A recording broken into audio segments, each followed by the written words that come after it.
근데 다음 화면을 보겠습니다. 그 강선표 위원장님. 네. 오늘 공교롭게도요. 이 두 사람이 어떤 생각을 갖고 있는지 행동으로 좀 보여진 게 있어요. 각자 다른 스튜디오에서 공보물 촬영을 시작했습니다. 어떻게 보셨어요? 그러니까 이제 한덕수 후보 같은 경우는 상당히 괴로울 겁니다. 벌써부터. 왜냐? 지금까지 한덕수 후보에게 용꿈을 제안을 하면서 출마할 것을 권유하시던 분들이 이제는 그런 말 대신에 이제는 돈 달라고 할 겁니다. 그렇기 때문에 한덕수 후보로서는 상당히 위축될 것이고 예. 사실 이제 김문수 후보도 근데 이건 좀 알아야 될 것 같아요. 한덕수 후보가 만약에 11일까지 단일화가 안 되면 예. 제가 한덕수 후보라면 지지선언도 안 하고 그냥 드랍을 해버릴 것 같아요. 그렇게 돼버리면 김문수 후보에게도 상당히 치명적인 타격이 될 겁니다. 그렇기 때문에 저는 어쨌든 너무 극단적으로 뭐 강 건너 불구경한다고 너무 세게 얘기하시는 건 아니에요? 제가 근데 이미 처음부터 얘기를 해드렸어요. 예. 최악의 상황만 피하면 괜찮은 거예요. 그러니까 제가 말씀드린 이 최악의 상황만 피하시면 되는 겁니다. 예. 그런 차원에서 어쨌든 이미 공보물 촬영을 한 날 다른 곳에서 했다는 것 자체가 지금 단일화가 조금 멀어지고 있는 것이 아닌가 이런 생각합니다. 이게 지금 뭐 당에서 뽑힌 대선 주자와 무소속, 현재는 무소속이니까 이런 부분이 좀 다르죠? 당에서 돈을 대줘서 이제 경기 파주의 스튜디오에서 오늘 공보물 촬영을 했다면 한덕수 전 총리는 이제 직접 사비로 강남 스튜디오에서 찍었고 뭐 일단 준비를 해야 되니까 여기까지는 뭐 어느 정도 감안을 하지만 알겠습니다. 김문수 후보에게 세 차례나 만나자고 했지만 직답을 피했다. 이게 한덕수 전 총리의 얘기인데 한덕수 전 총리도 또한 이제 앞으로 과거 민주당 계열의 혹은 중도 계열의 과거 정치 원로들과 한 명씩 만날 것으로 보입니다. 바로 이 사람부터입니다. 반기문 총장은 맷집이 없었죠. 고건 총리도 정치를 안 해본 사람이고. 그런데 한덕수 총리는 예. 윤석열 대통령과 이재명 대표와의 싸움에서 그 한가운데 국무총리에서 그 윤석열 정부와 또 그 야당의 횡포에 저항해서 싸우면서 맷집이 커졌다. 이런. 일단 한덕수 전 총리도 이게 무슨 뭐 반명 빅텐트라기보다 본인이 출사표를 던졌을 때 대통령 3년 만에도 된다. 개헌 빅텐트를 얘기했기 때문에 일단 시작은 손학규, 이낙연, 최희정 변호사님 이제 개헌 빅텐트에 대한 구상들을 좀 하는 것 같아요. 그렇습니다. 어쨌든 그 한덕수 국무총리 권한 대행이 던진 가장 큰 이슈가 개헌을 고리로 한 빅텐트 아니겠습니까? 예.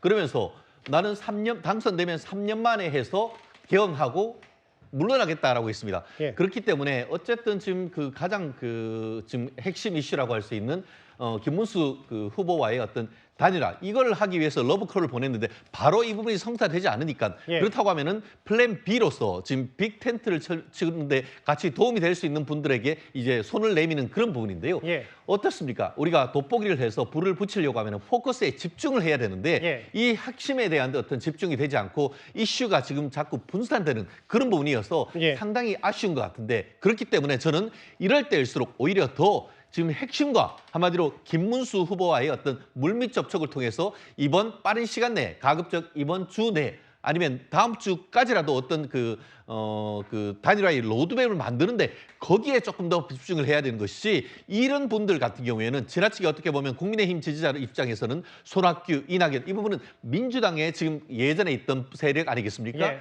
그런 부분이 과연 추후에 국민의힘 어떤 지지자들에게 어떤 그 손을 내밀 때 과연 이런 지금 현재의 전략이 예. 호소력이 있을지 중도 확장 전략은 나름대로 이해합니다만 오히려 국민의힘 지지층을 호소하는 그런 전략을 지금 해야 되는 것이 아닌가 하는 측면에서는 약간 우려되는 점도 없지 않은 것 같습니다. 이현정 의원님. 네. 그러니까 저도 매일매일 뉴스를 보고 공부하고 논평을 준비하고 하지만 손학규, 이낙연 두 사람 만날 사람은 아까 논평의 입장에 따르면 김문수 후보 아니에요? 김문수 후보가 큰 텐트 친다면 그렇죠. 정작 만날 사람은 김문수 후보가 이렇게 해야 되는데 뭐 그냥 보기에 따라서 단순히 생각하면 한덕수 전 총리는 김문수 후보 집이라도 가서 빨리 단일하자, 단판하자라고 얘기해야 되는데 뭔가 지금 개헌 빅텐트라는 본인의 출사표 명분이 있으니까 이렇게 하는지 모르겠지만 저는 좀 약간 혼란스럽거든요.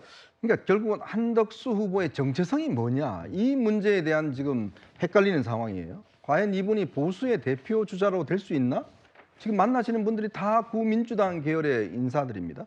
그리고 개헌이라는 이슈는요. 그렇게 이 대선에서 물론 필요하긴 하지만 이게 폭발적인 이슈가 되지가 못해요. 많은 국민들이 개헌을 해야 된다는 생각은 있지만 이걸 실제로 선거 국면에 왔을 때 개헌이라는 이슈가 아주 이 어떤 이 일회의 이 어떤 이슈로 되기가 굉장히 어렵습니다.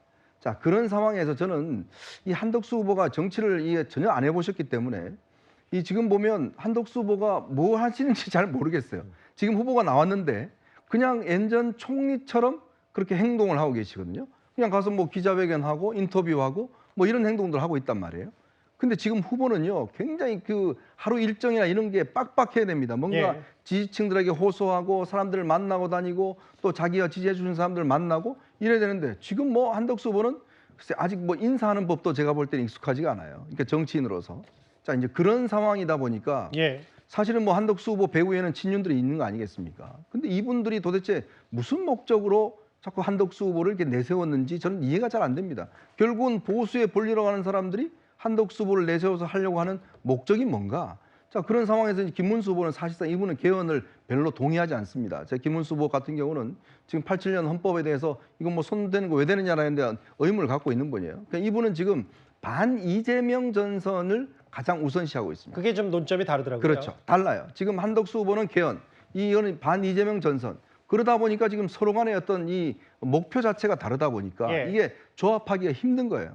그러니까 그러다 보니까 지금 이 개헌 이번에 이 단일화 문제가 예. 얽히고 설켜버려서 제가 볼 때는 이걸 푸는 데는 그러니까 지금 한덕수 후보 같은 경우는 지금 본인의 캠프에 뭐 별로 사람도 없고 지금 행보도 보면 거의 지금 뭐 총리가 예전에 하던 고개 저 정도 숙이면 안 됩니다. 지금 후보가 되면요. 예. 고개 한 이 정도 90도 숙여야 되는데 아, 더 잘 하시겠죠. 그러니까 예. 지금 전혀 제가 볼 때는 아직 정치인으로서의 어떤 태세 전환이 아직 안 된 게 아닌가라는 느낌이 있습니다. 예.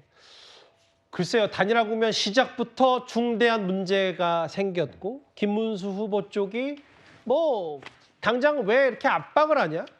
당무 우선권은 당대표 격인 대선 주자, 대선 후보 나한테 있는데 반면에 이제 잠시 뒤면 한 30여 분, 1시간 뒤면 국민의힘 의원총회 열어서 아마 김문수 후보 압박용 의원총회도 연다니까요. 그 얘기도 잘 지켜보도록 하겠습니다.